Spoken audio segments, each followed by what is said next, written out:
ஒவ்வொருத்தர் உடலையும் மண்ணுக்குள்ளேருந்து தோண்டி எடுக்கைகளை வந்து பார்க்கைகளை வந்து மனசு அவ்வளோ கஷ்டமாக இருக்குது. 479 பேர்கிட்ட இறந்துருக்காங்க. மண் வந்து சரிஞ்சு விழுந்து அவங்களோட வீடு அப்படியே தரமட்டம்.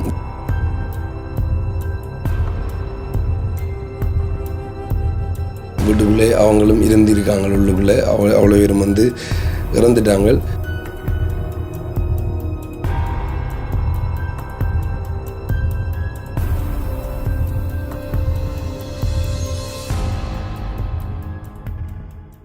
வணக்கம், தமிழோடு தரணி எங்கும். இது உங்கள் ஆர்ஜே தமிழா. நான் உங்கள் கேஜே திவா.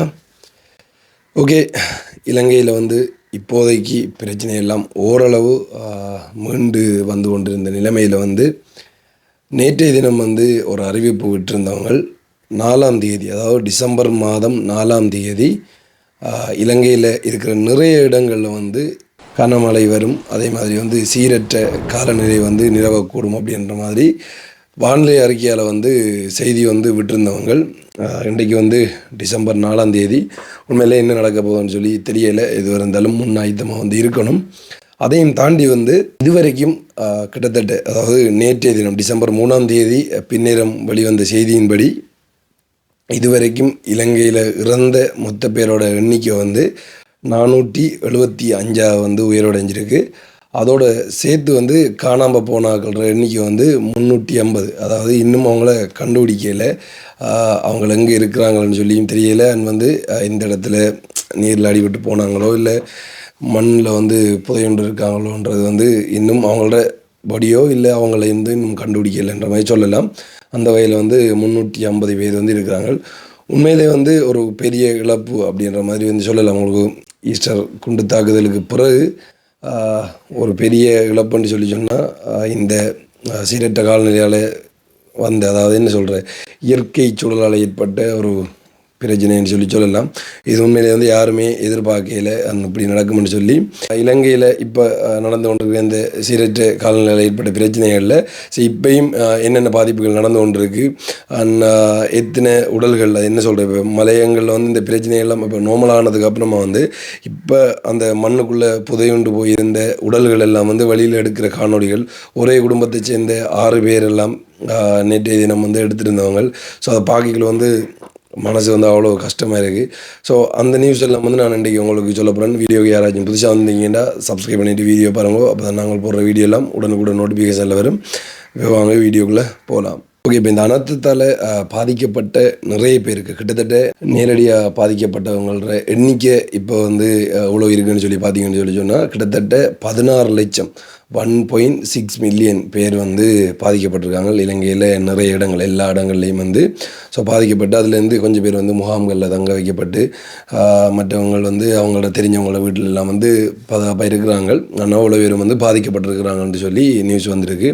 ஸோ அவ்வளோ பேருக்கும் வந்து உங்களுக்கு தெரியும், இலங்கையில் ஏற்பட்ட இந்த பிரச்சனையால் நிறைய நாடுகள் வந்து இந்தியாவாக இருக்கட்டும், பாகிஸ்தானாக இருக்கட்டும், ஸோ நிறைய நாடுகள் வந்து அவங்களோட உதவிகள், நிவாரணப் பொருட்கள் எல்லாம் வந்து இப்போ வரைக்கும் கொடுத்து கொண்டிருக்கிறாங்க. அதையும் தாண்டி நம்மளோட தமிழ் புலம்பெயர் மக்கள் வந்து இலங்கையிலேருந்து வெளிநாட்டில் போய் இப்போ வரைக்கும் ஸோ இலங்கையில் இருக்கிற மக்களுக்கு வந்து சப்போர்ட் பண்ணி கொண்டிருக்கிறாங்க. அண்ட் நம்மளோட நிறைய பேர் மூலம் தொடர்பு கொண்டு அவங்களும் அந்த ஹெல்ப்புகளை வந்து பண்ணி கொண்டிருக்காங்க.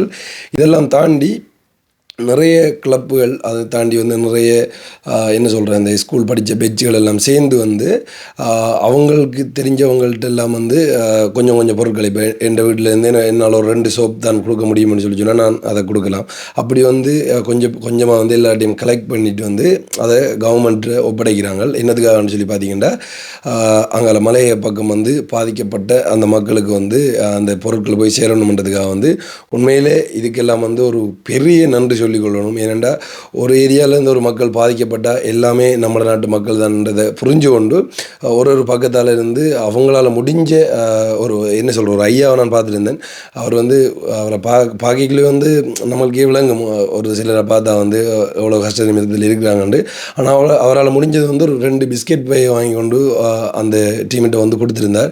ஸோ உண்மையில் இதெல்லாம் பார்க்கல வந்து மனசுக்கு அவ்வளோ சந்தோஷமாக இருக்குது.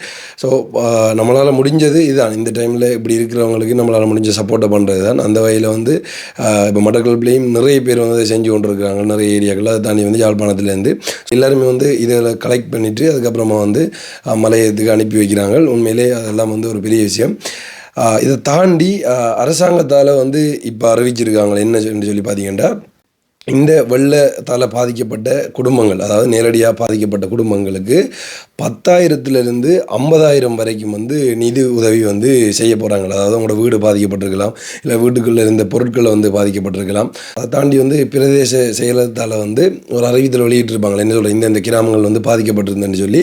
அந்த கிராமத்துக்குள்ளே உங்களோட வீடும் இருக்குதுன்னு சொன்னால், ஸோ அது சம்மந்தமான ஃபோட்டோ அண்ட் வந்து எல்லாத்தையும் நீங்கள் எடுத்துகிட்டு போய் நீங்கள் அதை பதிகிறது மூலம் நீங்கள் எந்த அளவுக்கு பாதிக்கப்பட்டிருக்கீங்க அதை கண்காணிச்சுட்டு உங்களுக்கு கவர்மெண்டால் அந்த நிதி வந்து வழங்கப்படும். ஸோ எல்லாருக்குமே வந்து இது கிடைக்கும். அப்படி அதாவது என்ன சொல்கிறது, இந்த பாதிக்கப்பட்ட எல்லாருக்குமே வந்து கிடைக்கும்ன்ற மாதிரி வந்து தான் நியூஸ் வந்து வெளியாக இருந்தது. நீங்கள் அது சம்மந்தமாக வந்து பிரதேச செயலகத்திலேயோ இல்லை அங்கே வேலையிறவங்க மூலமோ இல்லை சம்மந்தமாக ஏதாச்சும் இன்னும் என்ன சொல்கிற அந்த ஃபார்ம்கள் அப்படி வரும்னு நினைக்கிறேன். ஸோ ஜிஎஸ் மூலம் தொடர்பு பண்ணி நீங்கள் அது சம்மந்தமாக கேட்டு தெரிஞ்சு கொள்ளலாம். தெரிஞ்சிருந்தால் நீங்கள் அதை நிரப்பி கொடுத்து நீங்களும் அந்த நிவாரணத்தை வந்து பெற்றுக்கொள்ளுங்கள். உங்களோட பேங்க் பேலன்ஸ் எல்லாம் வந்து செக் பண்ணுவாங்கன்னு நினைக்கிறேன். சம்டைம் இப்போ வெள்ளத்தில் வந்து நீங்களும் பாதிக்கப்பட்டிருக்கலாம், ஆனால் உங்கள்கிட்ட கொஞ்சம் வசதி இருக்கலாம். அப்போ நீங்களே உங்களை வந்து திரும்ப என்ன சொல்கிறேன் மீள வாரத்துக்கு வந்து முயற்சி செய்கிறதுக்கு உங்கள்கிட்ட போதிய அளவு பணம் இருக்கலாம். அப்போ அவங்களுக்கெல்லாம் அந்த உதவிகள் வந்து தேவையில்லை. உண்மையிலே கஷ்டப்பட்டு சேர்த்து சிறு வாங்கினவங்க அவங்கள்ட்ட கனவாக கூட இருக்கலாம், இந்த டிவியோ இல்லை மற்ற பொருட்கள் வாங்குறவங்களுக்கெல்லாம். ஸோ அவங்க பாதிக்கப்பட்டிருந்தால் கண்டிப்பாக அவங்களுக்கான அந்த உதவி கிடைக்கும். 10,000 50,000 தான். ஸோ அதுக்குள்ளே உங்களுக்கு உங்களோட பாதிப்பை வச்சுக்கொண்டு அந்த அமௌண்ட் வந்து உங்களுக்கு தரப்படும் அப்படின்ற மாதிரி வந்து சொல்கிறாங்க. அதே மாதிரி வந்து இந்த வெள்ளத்தால் பாதிக்கப்பட்ட அந்த பகுதியில் இருக்கிற மாணவர்களுக்கும் வந்து ஜனாதிபதி நிதியத்திலிருந்து வந்து 25,000 ரூபா, ஒரு மாணவருக்கு 25,000 ரூபா தொகை வந்து வழங்கப்படும் அப்படின்ற மாதிரி வந்து அறிவித்தல் வழியில் வந்திருக்கு.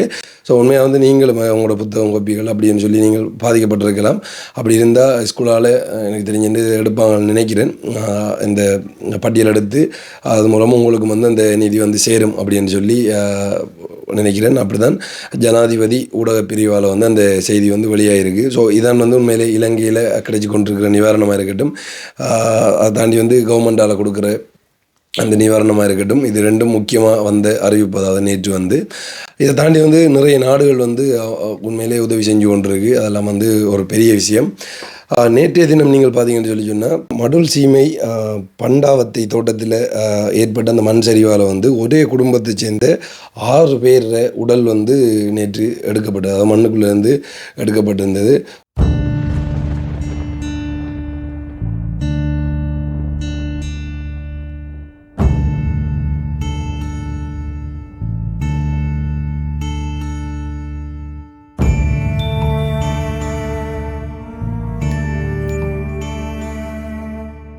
உண்மையிலே அது வந்து ஒரு பெரிய சோகமான ஒரு செய்தி அப்படின்ற மாதிரி வந்து சொல்லலாம்.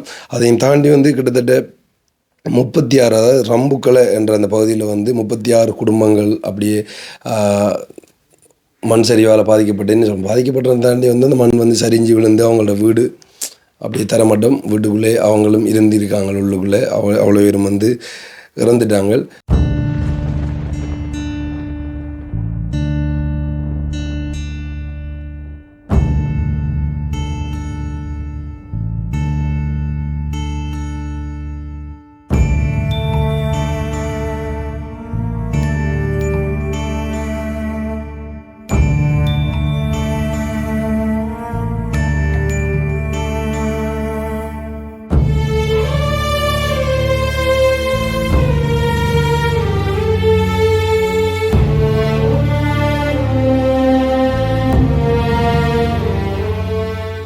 உண்மையிலே வந்து ஒரு பெரிய இழப்புன்னு சொல்லலாம். என்ன சொல்கிறேன், இப்போ மழை பெஞ்சு கொண்டு இருக்கிற டைமில் நார்மலாகவே மலை பகுதிகளில் வந்து இந்த மண் சரிவுகள் ஏற்படும். இந்த புயல்ற தாக்கத்தால் வந்து இன்னும் அதிகமாக ஏற்பட்டு கிட்டத்தட்ட 479 பேர்கிட்ட இறந்துருக்காங்க. உண்மையிலே வந்து ஒரு பெரிய சோகமான செய்தி தான். அதே மாதிரி பார்த்திங்கன்னு சொன்னால் மன்னார் பகுதியில் வந்து 40 வருஷத்துக்கு பிறகு வரலாறு காணாத ஒரு பேரழிவு ஏற்பட்டிருக்கு என்ற மாதிரி வந்து ஒரு செய்தி வழியாக இருந்தது.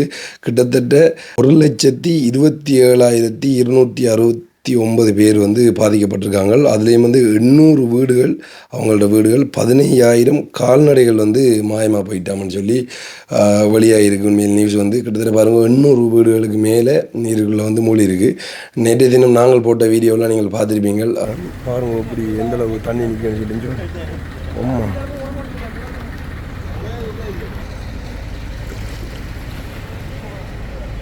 மூதூர் பிரதேசத்தில் நாங்கள் அதை வந்து எடுத்து போட்டிருந்தாங்க. நான் அந்த பகுதிகளெலாம் வந்து பயணம் செஞ்சுருக்கேன். இப்படி இந்த தரம் தான் நான் பார்த்துருக்கேன். வந்து உண்மையிலே போன தடவும் வெள்ள டைமில் நான் அந்த ரோட்டாலெலாம் வந்திருக்கேன். அப்போ வந்து அந்த வெறிகள் பகுதியில் மட்டும்தான் அந்த கொஞ்சம் தண்ணி நிற்கிற மாதிரி வந்து நான் பார்த்துருக்கேன். ஆனால் வந்து மூதூர் பிரதேசத்தில் அந்த வந்த வெள்ளம் வந்து யாருமே எதிர்பார்க்க முடியாத ஒரு வெள்ளம்ன்ற மாதிரி தான் சொல்லலாம். வந்து ஏன்னா அந்த வீடுகளுக்கு கிட்டத்தட்ட அரை மட்டத்துக்கு தண்ணி போயிருக்கு. அதாவது கீழ் ஃப்ளோருக்கு கிட்டத்தட்ட அரை மட்டத்துக்கு வந்து தண்ணி போயிருக்கு. நாங்கள் போய்கொண்டிருக்கிறோம், தண்ணி வடிஞ்சு கொண்டு போய் கொண்டிருக்கு. நிறைய பேர் வந்து அந்த இடத்துல பாதிக்கப்பட்டு முகாம்களில் வந்து பள்ளிவாசல்களில் வந்து தங்க வைக்கப்பட்டிருந்தாங்க. அதெல்லாம் வந்து வீடியோவில் காண்பிச்சிருப்போம். இதான் உண்மையிலே வந்து இலங்கையில் ஏற்பட்டு கொண்டிருக்கிற இந்த இது. அதை தாண்டி வந்து இந்த மின்சாரம் பாதிக்கப்பட்டுன்னு சொல்லி சொன்னோம் தானே. அதாவது எங்கள் மகியங்கன அம்பாறை அந்த பகுதியில் ஏற்பட்ட அந்த பிரச்சனையால் வந்து இங்கே அம்பாறை மாவட்டத்திலையும் இப்போ எங்களோட ஊர்லேயும் வந்து கரண்ட் எல்லாம் வந்து ரொட்டேஷன்லாம் வந்து ஒன்று இருக்குது. இப்போ இங்கே கொஞ்சம் இதுக்கு போட்டாங்கன்னா அதுக்கப்புறம் கட் பண்ணிவிட்டு வேறு ஒரு ஏரியாவுக்கு கொடுப்பாங்களா. அப்படி இது சரியாகிறதுக்கு வந்து கிட்டத்தட்ட டிசம்பர் மாதம் 10ஆம் தேதி வரைக்கும் எடுக்கும் அப்படின்ற மாதிரி வந்து சொல்லியிருக்காங்க. இந்த மாதம் 10ஆம் தேதி வரைக்கும் வேணும், நாங்கள் அதை திரும்ப வந்து சீர் செய்கிறேன்னு சொல்லி சொன்னாண்டு. ஸோ அது வரைக்கும் இப்படி தான் போய்கொண்டிருக்கும்ன்ற மாதிரி வந்து சொன்னாங்க. உண்மையிலே வந்து ஒரு சோகமான செய்தி தான். அந்த சோகமான ஒரு நிகழ்வு தான் இப்போ நடந்து முடிஞ்சது. என்ன செய்ய, இதான் இயற்கையில் ஒரு சூழ்ச்சம்னு சொல்லலாம். என்ன நடக்குமோ தெரியலை, அதுவாக நடக்கும். அதை நம்ம வந்து ஏற்றுக்கொள்ள தான் வேணும். அதுலேயும் கொஞ்சம் முன்னாயுதமாக இருந்தோம்னு சொன்னால் சில இதுகளை வந்து காப்பாற்றி கொள்ளக்கூடிய மாதிரி இருக்கும். உண்மையிலே மலைய மக்கள் நிறைய பேர் வந்து இந்த மண் சரிவால் பாதிக்கப்படுறவங்க கண்டிப்பாக இப்படியான காலகட்டத்தில், அதாவது மாறி காலங்களில் நீங்கள் வந்து இங்கே பக்கம் கொஞ்சம் வந்து இருக்கிறது வந்து சேஃபாக இருக்கும் அப்படின்னு சொல்லி நான் நினைக்கிறேன். உண்மையிலே வந்து ஒவ்வொருத்தர் உடலையும் மண்ணுக்குள்ளேருந்து தோண்டி எடுக்கைகளோ வந்து பார்க்கைகளோ வந்து மனசு அவ்வளோ கஷ்டமாக இருக்குது. உண்மையாக வந்து ஏதோ நம்மளோட குடும்பத்திலேருந்து நம்ம ஒருத்தங்களை இழந்தால் அப்படி இருக்குமோ அப்படி வந்து இருக்குது உண்மையிலே வந்து. ஸோ அவங்களுக்கு எல்லாருக்கும் ஆழ்ந்த இரங்கலை நாங்கள் தெரிவித்துக்கொள்கிறோம்.